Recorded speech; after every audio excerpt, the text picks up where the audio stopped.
మీ business ఏదైనా మీ ఊర్లో promotion చేయాలంటే అది సుమన్ టీవీతోనే సాధ్యం. ఇప్పుడే సంప్రదించండి. క్లాస్ రూమ్ లోనే టీచర్ హత్య. అన్ని గాయాలున్నాయి మేడం.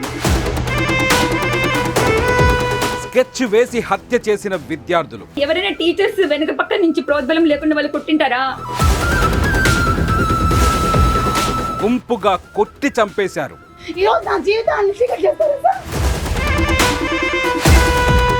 పిల్లల వీళ్ళు హంతకుల. హెచ్చము పూర్తి టీచర్లు, తర్వాత ఆ పిల్లలు వాళ్ళే పూర్తి బాధ్యత. మీ పిల్లలు ఇలానే ఉన్నారా?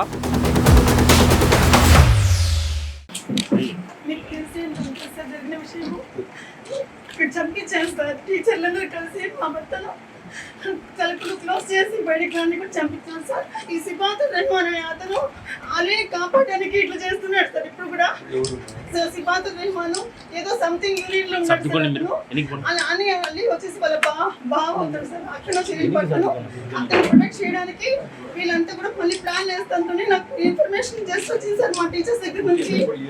ఈ రోజు వచ్చింది సార్, జస్ట్ వచ్చింది సార్ ఇన్ఫర్మేషన్. పిల్లల్ని రెచ్చగొట్టింది అలీ సార్.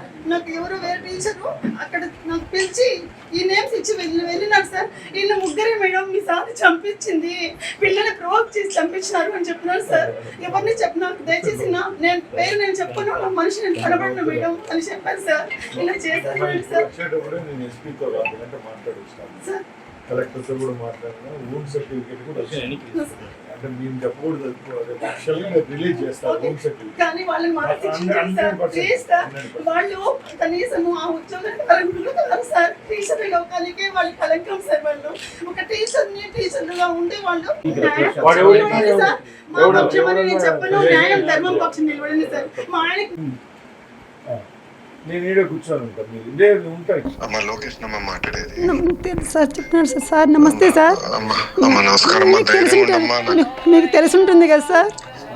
నిన్నటి నుంచి నేను ట్రాక్ చేస్తున్నానమ్మా ఏం జరిగిందో. చూడండి సార్, టీచర్లే చంపించేస్తున్నారు సార్ మా ఆయన్ని.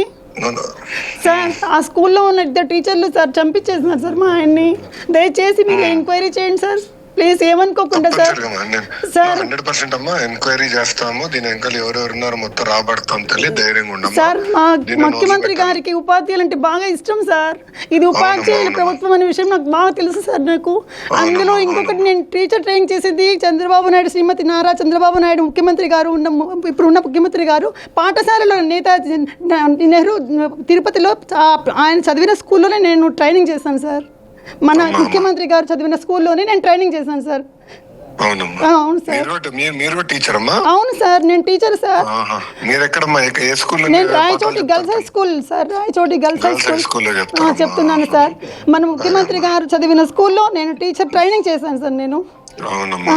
అలాంటిది నా భర్తని ఒక టీచర్లు ఇద్దరు టీచర్లు దుర్మార్గులుగా మారి పిల్లల్ని దోషులుగా క్రియేట్ చేసి వాళ్ళని శిక్షించినారు సార్. శిక్షించి చంపించేస్తున్నారు సార్. వాళ్ళు ఎలా శిక్ష పెట్టినారు సార్, నా భర్తని క్షోభ పెట్టినారు సార్. వాళ్ళు రకరకాలుగా క్షోభించినారు సార్. దయచేసి మీరు వాళ్ళ పేర్లు సార్ సిబాతుర్ రహమాన్ అలీ సార్.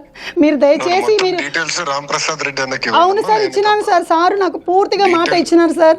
మీకు న్యాయం చేస్తామమ్మా. ఖచ్చితంగా సార్, నాకు ఇదే కావాలి సార్. నాకు ఇది కావాలి సార్. నా భర్తకు న్యాయం జరగాలి. నాకు ఇంకా వేరే ఏం అవసరం లేదు సార్. నా భర్తకు న్యాయం జరగాలి. వాళ్ళు ఉపాధ్యాయ లోకానికి పనికి రాకుండా, జీవితంలో ఉపాధ్యాయుడిగానే పనికి రాకుండా చేయాలి సార్. నా అదే ఒక్కటి నా భర్త కోరిక, నా కోరిక సార్. నా భర్త చనిపోయే ముందు చెప్పిన విషయం ఏంటంటే, నన్ను పిల్లలు వింటున్నారండి సార్, వీళ్ళని ఖచ్చితంగా వీళ్ళ మీద కేసు పెట్టాలని చెప్పినారంట సార్ నా భర్త. కానీ ఆ విషయం కూడా దాచిపెట్టినారు సార్ వాళ్ళు చెప్పకుండా. ఇలాంటి వాళ్ళని ఉపాధ్యాయ వృత్తికి లేకుండా చేయండి సార్ ప్లీజ్ సార్. వాళ్ళకి చెప్పారు కదమ్మా, నేను యాక్షన్ తీసుకుంటే ధైర్యంగా ఉంటుంది. మొత్తం వివరాలు ఇప్పుడు మొత్తం డీటెయిల్స్ నాకు వస్తే వచ్చిందో నేను ఏం చేయాలి నేను చూసుకుంటాను. ధైర్యంగా ఉంటాను సార్. Thank you sir. జీవితాంతం మిమ్మల్ని రుణపడి ఉంటాం సార్ మేము. ధైర్యంగా ఉంటాను. Okay sir, thank you sir. 4వ తారీఖున రాయచోటి పట్టణంలో జరిగిన ఘటన చాలా దురదృష్టకరం. ముఖ్యంగా విద్యాలోకంలోనే ఎప్పుడూ లేని విధంగా ఇలాంటి సంఘటన జరిగింది. రాష్ట్ర ప్రభుత్వం దీన్ని చాలా సీరియస్గా తీసుకుంటా ఉంది. ముఖ్యంగా మా ముఖ్యమంత్రి వాళ్ళు చంద్రబాబు నాయుడు గారు అయితేనే, అలాగే హెచ్ఆర్డి మినిస్టర్ లోకేష్ బాబు గారు అయితేనే దీని మీద ఎంక్వైరీకి ఆదేశించడం జరిగింది. ఈరోజు సాయంత్రమే మా కలెక్టర్ గారు అలాగే ఎస్పీ గారితో మాట్లాడడం జరిగింది. అక్కడ పోస్ట్ మార్టం రిపోర్ట్లో కూడా తెప్పించుకోవడం జరిగింది. అది రేపు పొద్దున్నే ఎస్పీ గారే రిలీజ్ చేస్తారు. దాంట్లో జరిగిన సంఘటనలు, అక్కడ ఆ రోజు సాయంత్రం ఇన్సిడెంట్ జరిగేటప్పుడు ఎవరైతే పిల్లలు ఉన్నారో, టీచర్లు ఎవరైతే ఉన్నారో వాళ్ళందరినీ ఇంట్రాగేషన్ చేస్తున్నారు. ఆ రోజు దొరికిన 3 పిల్లలను అయితే పోలీస్ స్టేషన్లో పెట్టి ఎంక్వైరీ కూడా తరువుగా జరుగుతూ ఉంది. ముఖ్యంగా మేము ఒకటే చెప్తున్నాం, రాష్ట్రంలో ఉన్న స్కూళ్ళల్లో ఎప్పుడు ఇలాంటి సంఘటన జరగలేదు. ఎవరైతే ఈరోజు ఆ కుటుంబానికి ఆ నష్టం కలిగిందో అది తీర్చడం ఆ భగవంతుని వల్ల కాదు. ఎందుకంటే విద్యాలోకంలో ఒక అధ్యాపకునిగా కల్మషం లేకుండా 10 మందికి చదువు చెప్పే అతను ఆయన ఈరోజు మన మధ్య లేకపోయినా కూడా ఆయన అయితే ఒక మంచి పని కోసం పోరాడాడని మా నియోజకవర్గంలో కాదు, ఇక్కడ జిల్లా అందరికీ తెలుసు. కాబట్టి గవర్నమెంట్ తరపున నిష్పక్షపాతంగా ఇది ఇన్సిడెంట్ పైన ఎంక్వైరీ అయితే జరుగుతూ ఉంది.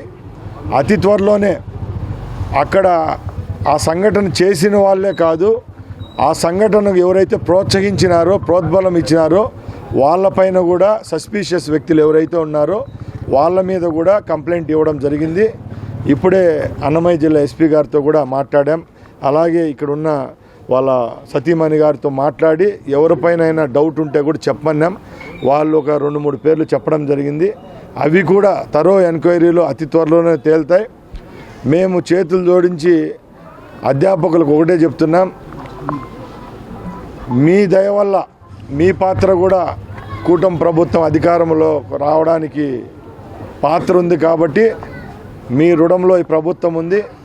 ఇలాంటి సంఘటనలు రాబోయే కాలంలో జరగవు. ఇదైతే దురదృష్టకరం. కాబట్టి ఈ ప్రభుత్వం ఎవరైతే నిన్న చనిపోయారో అధ్యాపకుల కుటుంబానికి సానుభూతే కాదు, వాళ్ళ వెనకామంటి ఉండేదానికి ముందుంటుంది. అలాగే వారి కోరిక మేరకు ఇలాంటి కార్యక్రమాలు రాబోయే కాలంలో పునరావృతం కాకుండా చర్యలైతే తీసుకోవడం జరుగుతుంది.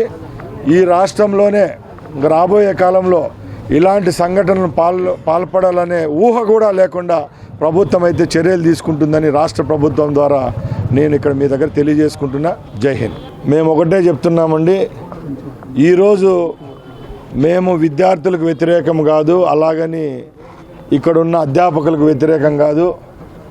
మన భారతదేశ వ్యవస్థలోనే గురువు అనేదానికి ప్రపంచంలో ఎక్కడా లేనంత గౌరవం ఉంది. అలాగని విద్యార్థులను కూడా తప్పులు పట్టకూడదు. సమాజంలో ఉన్న ఎవరో లక్షల్లో ఒకరో ఇద్దరో ఇలాంటి చెడు చేయడం వల్లే ఈరోజు విద్యార్థి లోకానికి కూడా చెడ్డ పేరు వస్తూ ఉంది. కాబట్టి మేము రాబోయే కాలంలో ఎక్కడైతే ప్రభుత్వ పాఠశాలలు కానీ అలాగే ప్రైవేట్ పాఠశాలల్లో ఇలాంటి సంఘటనలు పునరావృతం కాకుండా చర్యలు అయితే తీసుకునేదానికి సిద్ధంగా ఉన్నాం. అలాగే ఎవరైనా తప్పుదారిలో నడిచే విధంగా ఉండి తప్పుదారిలో ఉండే వాళ్లకు హెచ్చరిస్తున్నాం. అలాగే వాళ్ళ పేరెంట్స్కి కూడా రాబోయే కాలంలో ఎవరైతే వాళ్ళ బిడ్డలను అదుపులో పెట్టుకోలేని వాళ్ళను కూడా శిక్షార్హులుగా చేసేదానికి కూడా ఈ ప్రభుత్వం అయితే చర్యలు తీసుకుంటుంది.